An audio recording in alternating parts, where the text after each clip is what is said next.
12 minutes to 8. Hoverboards, video calls and flat-screen TVs. We got them all now, including the hoverboards, but they were the stuff of make-believe when Marty McFly and Doc Brown time-travelled in the film Back to the Future 2. Yes, and today's date, October the 21st, 2015, is the day that they chose to go to. Our time travel correspondent, John Maguire, has transported himself just outside. It's looking lovely. Good morning.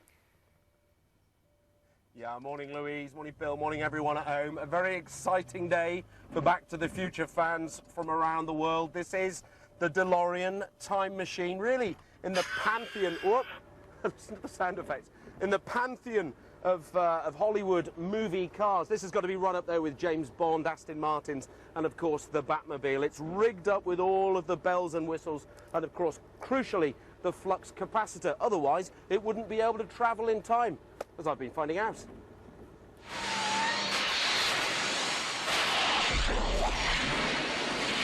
They are the movies that took us on journeys through time while leaving their mark in cinema history. What did I tell you? 88 miles per hour! In the second film, Marty McFly travels forwards in time from 1985 to today's date, October the 21st, 2015, marked by fans as Back to the Future Day. So what better way to celebrate than following, or leading, you can never be sure in these movies, in the footsteps of Michael J. Fox with a trip in a replica DeLorean time machine. It's owned by Ollie Wilkie, who at 26 was born the year the second film was released. But as Doc Brown may say, age is just a number. I was always a massive fan of the films. Had another DeLorean, which was just standard, and it never really occurred to me that you'd be able to own this.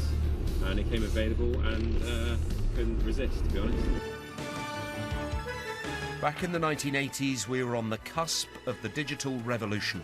This autumn, another addition to our push-button age will start to appear in our shopping malls and centres. It's the shopping machine. The Tomorrow's World team explored a future where the possibilities were numerous, glamorous, and seemingly endless. These are two new electric vehicles, but they're not electric cars. They're high-tech tricycles. The films were created by two young Hollywood producers who foresaw a 2015 of flying cars, hoverboards, and video calls. Tell us about the predictions that you made, because some things have come right, some things haven't gone right. One of the things we got right is what we're doing right now. This video chat, this video conferencing, we predicted that exactly right. Do they do a good job of predicting the future? No.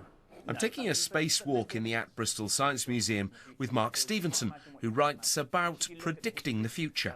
The history of futurology tells you that most predictions are people's prejudices or wish lists, or indeed just tell you a lot about the culture at the time when that prediction was made. So if you look at Back to the Future 2 and 2015, that film, it looks an awful lot like 1989. There's fax machines everywhere, people are on skateboards, and everybody's got baseball caps on.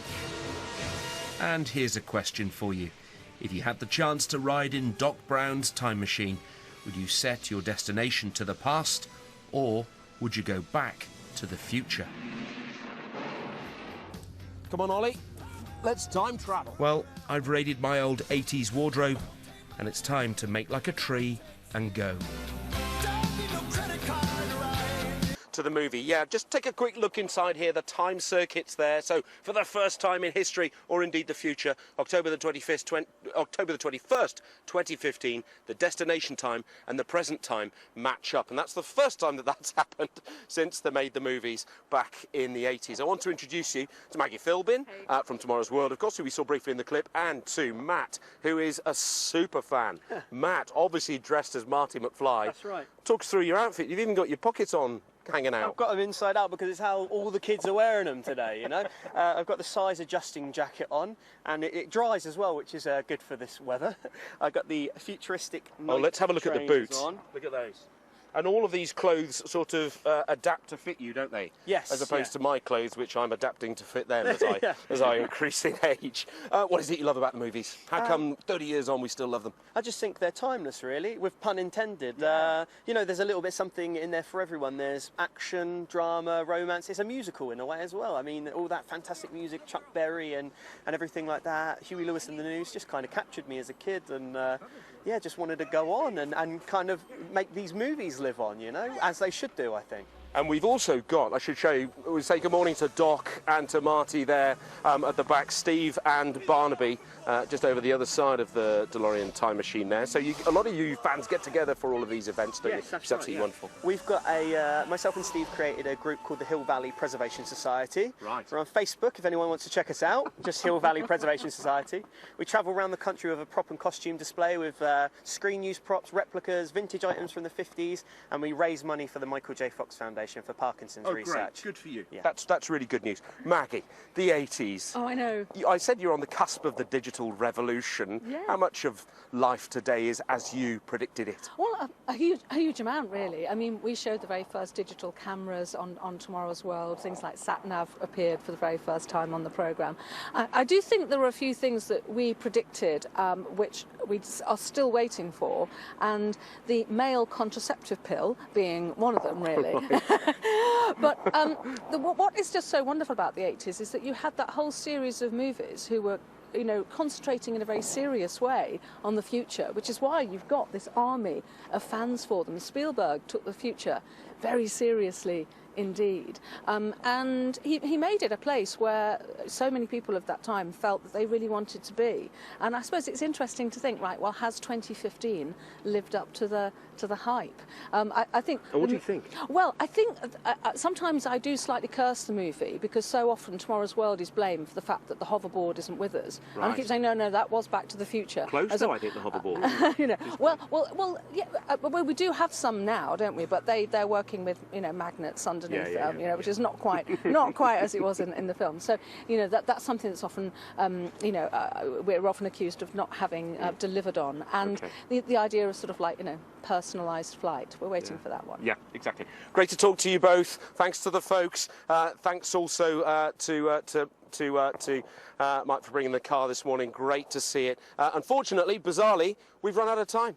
How very odd. John, thanks very much. We'll give you some more back in the next hour. How's that? We've got time to take you back to Yes. 1985. Yes, that was the first Back to the Future film. We've both been digging through the photo albums. Here are the results. Look at you. That's sort of later 80s. It's my wedding day. Is that your wedding day? You look so I know, young. isn't it? Very few photos remaining. That is actually from the autumn. That is exactly from the autumn of 1985 when I was working at the United Nations. And you still have your pass? Still have my pass. I think I was about 17 and I just left school. You see, you've not changed a bit. You're very, Lou, you're you very look kind. better today than you do in that picture, to be honest, I think, really. And then we have young Steph. Look at that. Only 3. 3 years old. She always had that cheeky grin. Look at her. We're trying to find a photo of Ore. We've got problems with that because he wasn't hadn't born. actually been born. Time now to get new travel and weather where you are. Come on, Ollie. Let's time travel. Well, like a tree and go.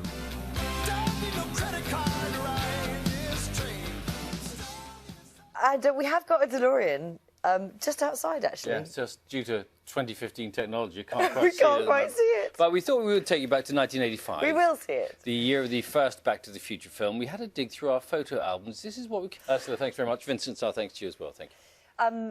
It is, 25 minutes past 7 on breakfast this morning. It is the 21st of October 2015. That is the date that Marty McFly and Doc Brown time travelled to, in the film, Back to the Future 2. Got there in the end. Yes. It's the time travelling that's doing my head in. Breakfast John Maguire's outside our studios with a very special form of transport. Morning, John.